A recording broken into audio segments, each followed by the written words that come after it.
Côte d'Ivoire, Guinée. Ces deux pays partagent 610 km de frontières. Faute de matérialisation de la limite entre ces deux États, des conflits fonciers surgissent régulièrement entre les populations riveraines de la frontière. En réalité, il n'y a pas de problème de personnes, mais les travaux agricoles sont toujours menacés. Lorsque c'est la période des semailles, là il n'y a pas de problème. Mais lorsque c'est la période de récolte, par exemple, certains Guinéens viennent récolter le riz de la population de Koulalé. Or, en réalité, c'est la population de Koulalé qui a ses champs dans la zone frontalière en question. Une situation à laquelle les deux pays veulent trouver une solution définitive. Une délégation mixte ivoiro-guinéenne conduite par les responsables de la Commission nationale des frontières est accueillie à Koulalé, un village du département de Sipilo. Il s'agit pour Diakali Dia Konaté et le corps préfectoral des deux pays de sensibiliser la population à la préservation de la paix au niveau des frontières et surtout à une cohabitation pacifique. Nous sommes venus dire à nos parents que nous avons commencé les travaux de délimitation de la frontière, que nous sommes à la tâche, mais cela ne les empêche pas de créer un environnement paisible. Parce que même si nous délimitons, la vie doit pouvoir continuer pour eux. Nous les avons exhortés à développer le dialogue, à développer la diplomatie coutumière et traditionnelle. Nous avons également exhorté les chefs d'unité des forces de défense et de sécurité, mais également les autorités préfectorales à créer des cadres de dialogue. Le lendemain, c'est au tour du village de Gonota de recevoir la délégation. Ici, en territoire guinéen, les populations sont invitées au règlement pacifique en cas de conflit. Nous déjà nous sommes ensemble, les préfets sont ensemble, les forces de défense et de sécurité qui ne se connaissaient pas, maintenant ils se connaissent, ils sont ensemble. Quand il y a problème, vous les appelez, ils résolvent directement le problème. Donc vous n'avez pas besoin vous-même de faire la justice. Si vous avez des problèmes, remontez au fur et à mesure. Pour résoudre complètement la question de matérialisation de la frontière, Diakali Dia Konaté annonce des mesures. Actuellement à Dakar, aux archives de l'AOF, on a une équipe de Guinéens ivoiriens qui sont allés chercher les documents pour voir la frontière, ça passe où. Si tu dis que non, on a toujours considéré que le fleuve là, c'est ça qui nous sépare. Est-ce que c'est ce que le blanc vous a dit? Ce que le blanc a dit là, c'est ce que nous on allait chercher à Dakar. Si on n'a pas vu à Dakar, on va aller à Paris. Si on n'a pas eu à Paris, on va aller à Aix-en-Provence. Les archives d'outre-mer, tous les archives de la colonisation se trouvent à Marseille, Aix-en-Provence. Si on n'a pas eu là-bas, on va à Washington ou à New York pour aller chercher les documents. C'est quand on va finir les documents, on va regarder ce que le colon a dit. Bon, la frontière, ça passe ici, ça passe pas ici. C'est écrit. C'est ça, nous, on va prendre maintenant pour pouvoir faire le tracé. En attendant, plusieurs villages situés dans la zone frontalière, donc Beya, font l'objet de litiges en termes d'appartenance à un territoire.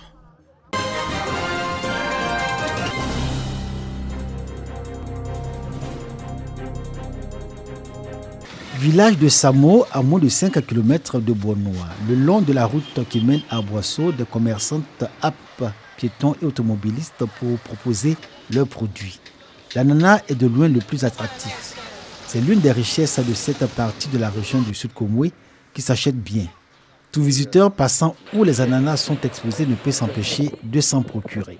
Je viens souvent faire la provision ici de l'ananas pour la transformation.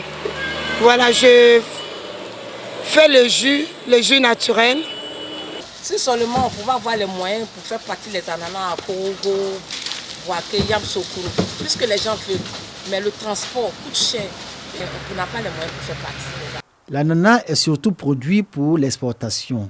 Il est récolté dans les vastes plantations industrielles et dans les champs de particuliers aux abords desquels les vendeuses vont se ravitailler pour en proposer la vente sur le marché local. Mais les invendus finissent par pourrir après quelques jours, occasionnant des pertes énormes de bénéfices, particulièrement en période de pluie. C'est la saison pluvieuse là. Là, c'est temps mort. On vend, ça ne finit pas. Tantôt, on jette. On perd de l'argent. Souvent, on peut faire un peu de jus avec, mais le jus, ça ne sort pas aussi. C'est pareil. Quand il pleut, vraiment, c'est un peu difficile. Pour minimiser les pertes et obtenir une plus-value, nombreuses vendeuses se sont engagées dans la transformation. Produire du jus d'ananas à partir du fruit issu des champs et des plantations, comme cette dame, à la gare routière de Bonoa. Pour l'heure, La méthode de transformation est encore manuelle. On râpeuse de gombo. C'est ça qui maintient le jus naturel. Parce qu'on ne met pas de l'eau ni rien. Que tu râpeuse de gombo, ça sort naturel. On ne fait pas bouillir ni rien. Si j'avais une machine pour presser du jus naturel, vraiment ça me ferait plaisir. Ça allait éviter vraiment de faire tous ces pètes-là. Vraiment, c'est ce que je souhaiterais. Les transformatrices du secteur ananas, on en trouve nombreuses à Bonois, cœur de la production de ce fruit en Côte d'Ivoire. Expression de leur volonté de tirer un meilleur bénéfice de leur activité et moyen de lui garantir une durabilité face à la culture de l'EVA devant laquelle la culture de l'ananas perd du terrain. Les producteurs d'ananas dans cette dynamique se sont eux aussi constitués en coopérative. L'un de nos objectifs majeurs, c'est la création de notre unité de transformation. Nous avons eu des partenaires pour nous accompagner dans la recherche de financement. Nous avons même fait un clin d'œil à l'État. Nous avons bon espoir que les choses vont aboutir. Des producteurs contrariés par la difficulté d'accès aux intrants, dont les prix selon les producteurs eux-mêmes sont onéreux. Pour autant, ils séduisent par leur résilience à l'idée que le marché de l'ananas est encore porteur à l'international. Pour avoir un revenu stable et pérenne, il fallait que nous maîtrisions non seulement la production, mais maîtriser aussi, l'environnement, le marché. Et comme c'est des produits périssables, pour accroître la valeur ajoutée, il faut absolument passer à la transformation. Seulement 38 000 tonnes d'ananas produits en 2022 contre 280 000 en 1980. Les producteurs d'ananas de Bonois sont mobilisés pour sauver cette spéculation de son déclin.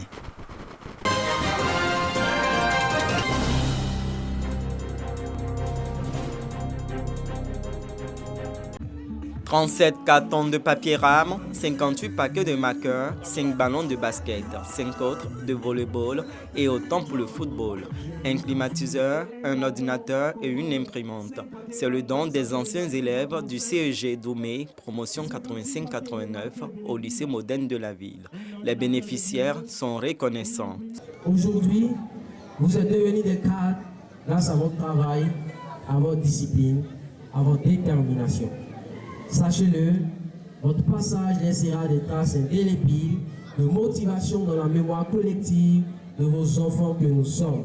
Le geste des anciens, je dirais de nos élèves, est une reconnaissance envers le temple du savoir, qui leur a beaucoup donné, je dirais même qui leur a tout donné.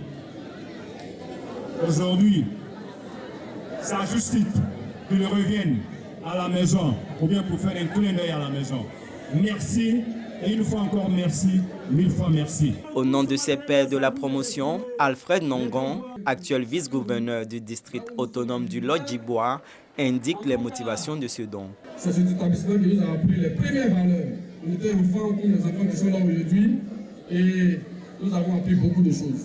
C'est le lieu pour nous, monsieur le proviseur, de dire merci aux enseignants, de dire merci aux encadreurs, de dire merci aux responsables des parents d'élèves. Ils font chaque jour des efforts pour que, en tout cas, les enfants, les élèves puissent étudier dans de bonnes conditions.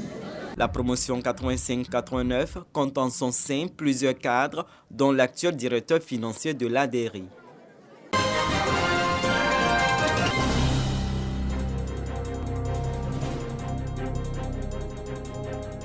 Le réseau des énarques chrétiens de Côte d'Ivoire ici soutient l'excellence à Daoukro. 20 élèves issus des lycées modernes Henri Konan Bédié 1 et 2 de cette localité ont été récompensés pour la qualité de leur travail durant l'année scolaire 2022-2023. Parmi eux, 3 lauréats régionaux aux examens de fin d'année. Chacun a reçu un ordinateur, des manuels et des kits scolaires. Les administrations des lycées 1 et 2 ont reçu du matériel de sonorisation pour le salut aux couleurs et les cérémonies organisées par ces 2 établissements. Mon enfant vient de recevoir le prix d'excellence. J'en suis plus que ému. Les lots qui lui ont été donnés pour cette année scolaire, c'est un soulagement. Et je félicite le récit et je l'encourage à toujours promouvoir l'excellence. Nous sommes très satisfaits de savoir qu'à partir des aînés, ceux qui sont passés par nos écoles de Daoukro ici, on peut continuer à encourager, à promouvoir l'émulation au niveau des enfants, de sorte que Daoukro, par sa structure scolaire, continue de produire de l'excellence. La présence à Daoukro du réseau des énarques chrétiens de Côte d'Ivoire s'inscrit dans le cadre de la 3e édition des Journées d'excellence pour le Christ GEC de cette organisation. Les membres du récit face aux élèves se sont faits transmetteurs de valeurs. Les élèves des lycées Henri Konan Bédié de Daoukro sont invités à la culture de l'excellence. Dans cette mission, il y a des objectifs plus spécifiques, genre la promotion des valeurs, comme je disais tantôt, des valeurs d'excellence. C'est pour ça qu'on a fait la GEC, mettre en avant l'excellence, la probité, le travail, le mérite et d'autres valeurs dont la société a besoin pour évoluer. Le réseau des énarques chrétiens de Côte d'Ivoire est né en 2020 à l'initiative d'anciens élèves des différentes promotions de l'École nationale d'administration ENA. À son actif, plusieurs actions sociales.